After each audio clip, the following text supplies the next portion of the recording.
sama-sama memuji dan menyembah Tuhan pada malam hari ini. Sebelum itu mari sama-sama kita berdoa. Tuhan Yesus, kami mengucap syukur buat malam hari ini Tuhan. Malam hari ini kami mau memuji, mempermuliakan Engkau ya Bapa. Bilang Engkau Allah yang berkuasa, bertahta di atas pujian penyembahan kami. Hanya di dalam nama Yesus yang siap untuk memuji Tuhan. Mari sama-sama kita katakan haleluya. Yuk sama-sama kita mau bertepuk tangan, kita mempermuliakan nama Tuhan.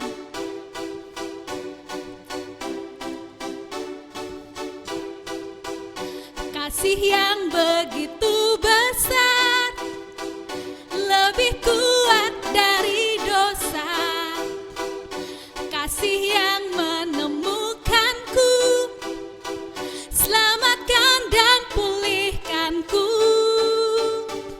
Ku naikkan syukurku, ku tak akan berhenti memuji, meninggikan namamu selalu, menari, memuliakanmu. Dibebaskan, dibangkitkan, hidup yang kau beri dan kini hanya untukmu.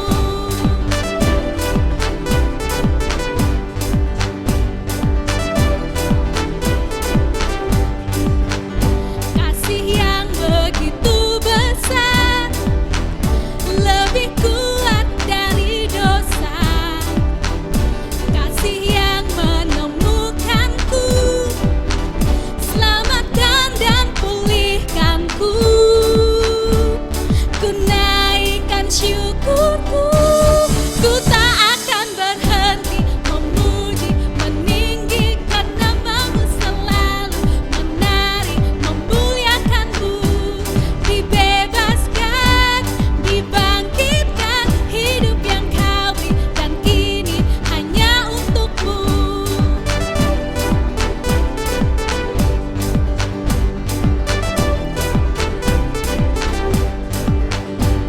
Ku naikkan syukurku,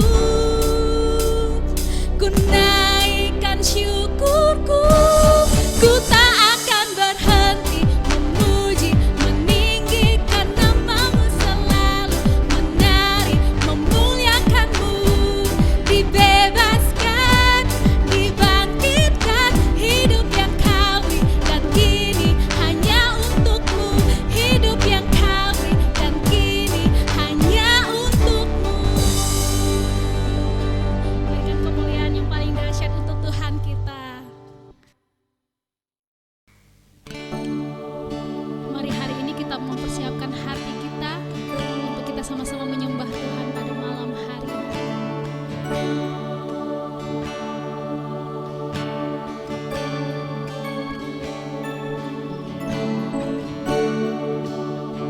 Ajarku berserah,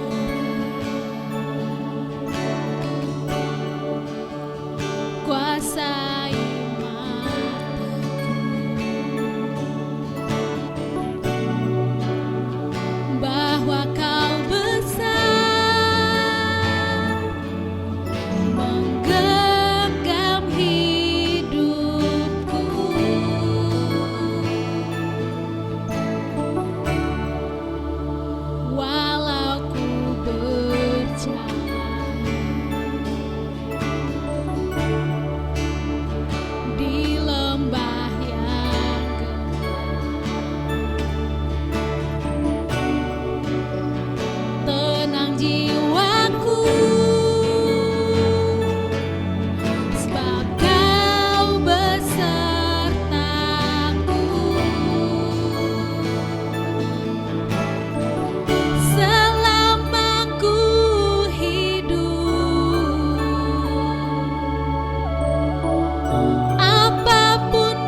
Kami percaya Tuhan, kami akui kebesaran-Mu dalam setiap kehidupan kami ya Tuhan.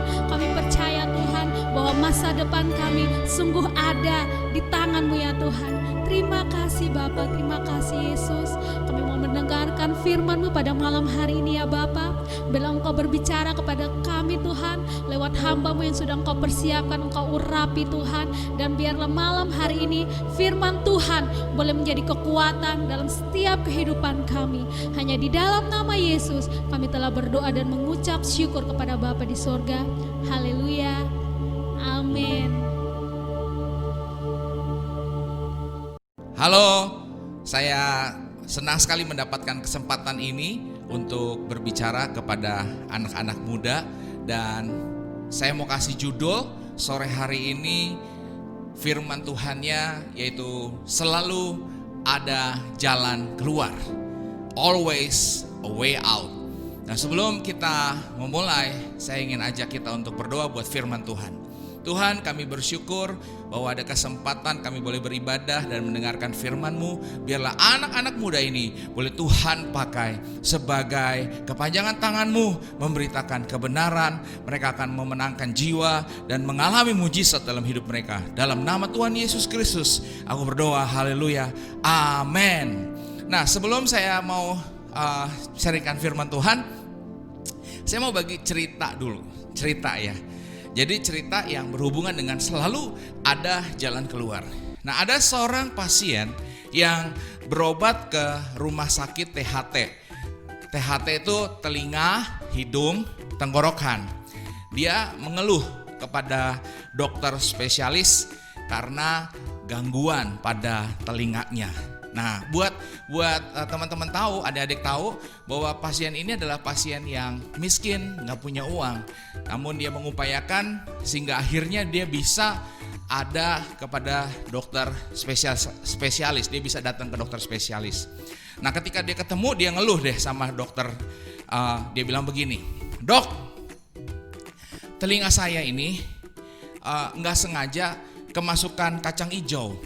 Sekarang jadi sakit banget." Terus dokter seperti biasa dengan bersahaja gitu dia ngomong, "Mari sini saya periksa." Terus dia mulai ngambil senternya, dia taruh di jidatnya gitu senternya. Terus dia mulai, "Oh, boleh tengok sini Pak." Terus tengok, terus kupingnya dikasih lihat begini, pasien oke. Terus dokternya mulai senter, ngasih lampu senternya itu sama telinga si pasien dan diperiksa dengan seksama. Nah, sementara lagi dia gini, terus pasiennya ngomong gini, "Gimana dok?" Sebentar, saya lagi lihat dulu ya, sebentar. Wah, terus dokternya diam sambil pegang-pegang kupingnya. Dia masih begini pasiennya, "Gimana dok?" Sebentar. Wah, ini kasusnya sulit ini. Ada dua rupanya ya, ada 2 biji kacang hijau dan ini sulit sekali nih untuk menanganinya. Terus pasiennya bilang, gimana dok, jadi caranya gimana gitu, sambil hatinya deg-degan, waduh gimana nih. Terus dokter bilang, ya ada cara untuk mengeluarkannya. Apa dok? Wah, dia bilang, wah syukurlah ada jalan keluar, berarti ini ada semangat, jadi ada harapan. Lalu dokter bilang, begini caranya, harus dioperasi. Jadi telinganya dioperasi, nanti saya operasi, saya buka sedikit telinganya, lalu saya pakai alat, saya ambil. Terus nanya pasiennya sama dokternya, "Oh, jadi dioperasi ya dok? Dioperasi, biayanya berapa dok?" Terus dokternya bilang, "Ya kira-kira 5 juta lah untuk mengeluarkan." Nah, teman-teman tahu tadi kan masih ingat ya, ini pasien miskin. Namanya dia mencari jalan keluar, dia bilang begini, "Dok, aduh saya nggak bisa dok. Ada jalan keluar lain nggak? Ada alternatif lain nggak untuk saya mengeluarkan kacang itu, biji kacang hijaunya itu yang udah telanjur masuk ke telinga saya. Dan kalau bisa gratis dok." Terus namanya dokter dia kan harus sabar, dia nggak boleh marah, nggak ada dokter bilang nggak bisa, ya udah harus dioperasi gitu. Dari seumur umur saya ketemu dokter, saya nggak pernah ketemu dokter yang kayak begitu. Dokter tuh selalu akan sabar. Dan dokternya bilang begini dengan kesabarannya, "Oh ada sih, cuman cara ini memang nggak usah bayar, hanya perlu kesabaran gitu. Wah, pasiennya semangat. Oh, puji Tuhan. Dia bilang, terima kasih Tuhan ada jalan keluar. Dia bilang, bagaimana caranya kalau gitu dok? Begini, dokter menganjurkan saya harus gimana? Ya kayak seperti minum obat 3 kali sehari. Ini pun juga caranya sama, 3 kali sehari. Apa dok? Kata pasiennya. Jadi kupingnya itu siram air aja 3 kali sehari. Terus kasih lihat ke sinar matahari. Tunggu deh, kira-kira seminggu atau semingguan lebih nanti cambahnya keluar. Begitu cambahnya keluar. Nah kalau udah cambahnya keluar, togenya udah kelihatan, dicabut deh tuh, bisa keluar jadinya. Itu caranya gratis. Saudara-saudaraku, teman-teman sekalian, selalu ada jalan keluar. Tinggal jalan keluar yang model kayak gimana. Mau nungguin itu kacang hijau disiram aja di kuping sampai akhirnya tumbuh jadi toge, baru akhirnya dikeluarin. Di dalam Alkitab, Tuhan juga memberikan jalan keluar. Nah, saya ingin membagikan ada 3 jalan keluar yang Tuhan berikan. Yang pertama, jalan keluar yang melampaui apa yang kita pikirkan. Diambil dari Efesus pasal yang ketiga ayat 20, dikatakan begini, bagi dialah yang dapat melakukan jauh lebih banyak daripada yang kita doakan atau pikirkan, seperti yang ternyata dari kuasa yang bekerja di dalam kita. Jadi ketika kita meminta jalan keluar dari Tuhan, Tuhan bisa memberikan jalan keluar jauh melampaui daripada apa yang kita bayangkan. Kita pikir akan satu jawaban daripada Tuhan untuk kita bisa keluar dari persoalan, ternyata Tuhan memberikan lebih daripada itu. Tuhan bisa memberikan hal yang kita katakan mujizat, terobosan, dan melebihi daripada apa yang kita bayangkan. Dan ini adalah firman Tuhan yang berbicara di dalam Efesus pasal 3 ayat yang ke-20. Lalu yang kedua, jalan keluar yang Tuhan berikan adalah jalan keluar yang sama seperti yang kita minta. Di dalam Matius pasal 7 ayat 7 sampai 8 dikatakan, mintalah maka kamu akan diberikan, kepadamu carilah maka kamu akan mendapat, ketoklah maka pintu akan dibukakan bagimu, karena setiap orang yang meminta menerima, dan setiap orang yang mencari mendapat, dan setiap orang yang mengetuk baginya pintu dibukakan. Jadi ketika kita meminta jalan keluar, ketika kita mencari jalan keluar itu dan kita datang kepada Tuhan, maka jalan keluar yang diberikan Tuhan itu tepat seperti apa yang kita minta. Tuhan memberikan tepat seperti apa yang kita inginkan jalan keluar. Nah, perhatikan ini ada ketiga jalan keluar yang Tuhan berikan adalah jalan keluar tidak seperti yang kita minta. Dalam cerita ini, Paulus telah meminta 3 kali kepada Tuhan agar duri dalam dagingnya dicabut. Dan Yesus juga pernah meminta kepada Bapa untuk cawannya dilalukan daripadanya. Menjadi satu contoh bagi kita semua bahwa ada jalan keluar yang kita minta dan jawabannya tidak selalu apa yang kita harapkan. Dia tidak seperti yang kita minta. Namun perhatikan, Tuhan tetap menyediakan jalan keluar. Kita baca ya ceritanya di 2 Korintus 12 ayat 8 sampai 9 tentang Paulus ini. Tentang hal itu aku sudah 3 kali berseru kepada Tuhan supaya utusan iblis itu mundur daripadaku. Tetapi jawab Tuhan kepadaku, cukuplah kasih karuniaku bagimu, sebab justru dalam kelemahanlah kuasaku menjadi sempurna. Jadi apa yang kita baca tadi dikatakan oleh Rasul Paulus, dia meminta kepada Tuhan agar utusan iblis, agar apa yang mengganggunya, agar apa yang menjadi tantangannya, dan dia berseru kepada Tuhan. Namun Tuhan menjawab, cukuplah kasih karuniaku bagimu, sebab justru dalam kelemahanlah kuasaku menjadi sempurna. Ada banyak yang diminta di sini, kita menemukan tidak mendapatkan jawaban. Kita perlu mengerti sebuah prinsip bahwa Tuhan selalu menyediakan kepada kita jalan keluar. Jika kita ingin mendapatkan jalan keluar dari Tuhan, dan kita mengerti seperti apa jalan keluar yang Tuhan berikan kepada kita, jangan kita keluar dari orbit, jangan kita keluar dari track yang Tuhan sudah tentukan. Kita bilang gini, percuma aja deh kalau gitu aku ibadah, aku kebaktian, percuma aja deh aku berdoa, toh aku gak pernah dapat jawaban. Jangan kita bilang begitu. Ada banyak anak muda yang ngomong kayak begitu, dan akhirnya apa? Tetap mereka gak bisa menemukan jalan keluar. Jangan keluar, melainkan tetap andalkan Tuhan. Tetap andalkan Tuhan, jangan menyerah, sebab Dia, Tuhan, sedang bekerja buat kita. Amin. Saya mau cerita tentang kondisi gak menyerah. Dalam masa pandemik yang kayak begini, gak menentu, dalam masa yang orang bilang new normal, normal yang baru. Padahal sebetulnya normal yang baru ini orang cuci tangan, harus bersih. Itu udah ada dari zaman dulu. Cuman mungkin karena nggak dilakukan, akhirnya sekarang diserukan lagi, dan ternyata gunanya sangat banyak. Itu harus dilakukan lagi. Dalam kondisi seperti ini ada banyak keadaan-keadaan yang tidak menentu. Ada banyak kondisi-kondisi yang tidak dapat kita duga. Nah, saya punya keponakan di Jakarta. Dia mengharapkan untuk bisa pada masa semester yang baru ini masuk ke SMA dari SMP. Dia mengharapkan bisa dapat SMA negeri. Ya, dapat SMA negeri yang favorit tentu aja gitu.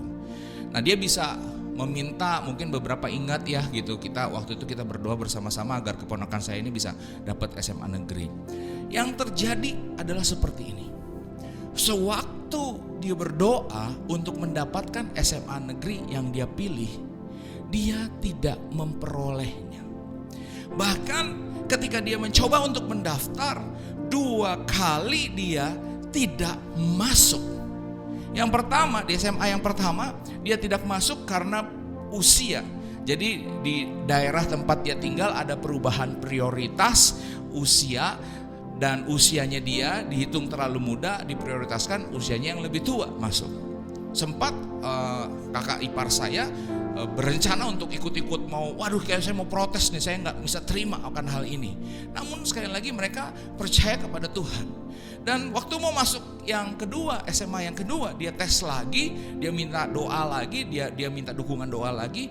Ternyata gak masuk lagi, 2 kali loh, 2 kali dia gak masuk. Dan yang kedua gak masuk karena akreditasi SMP di mana dia sekolah itu tidak memadai, kurang tinggi, kurang persyaratan.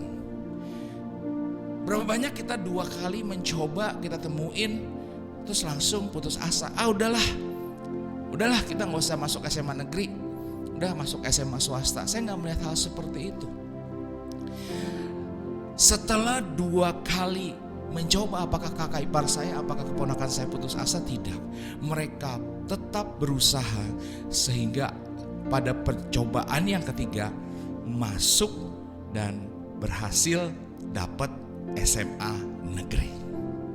Ini contoh sederhana. Ada berapa kejadian-kejadian yang menuntut kita untuk berupaya terus mengandalkan Tuhan, tetap dalam tracknya, gak keluar, gak kecewa sama Tuhan, melainkan kita tetap terus mengandalkan Tuhan dan percaya bahwa Tuhan akan memberikan jalan keluar.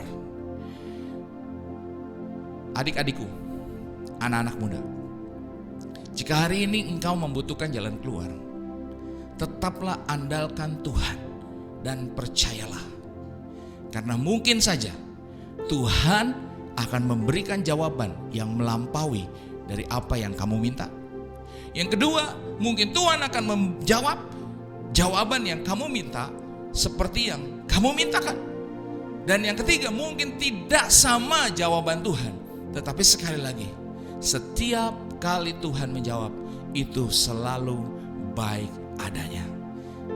Saya ingin berdoa buat kalian yang mungkin sedang mencari jalan keluar, sedang di dalam situasi gimana cara jalan keluarnya, aduh kondisiku ini gimana jalan keluarnya. Saya mau katakan kembali kepada Tuhan, percaya kepada Tuhan bahwa Tuhan yang menyediakan jalan keluar. Datang pada Tuhan dan nantikan jalan keluar yang Tuhan berikan kepada kamu. Mari kita berdoa.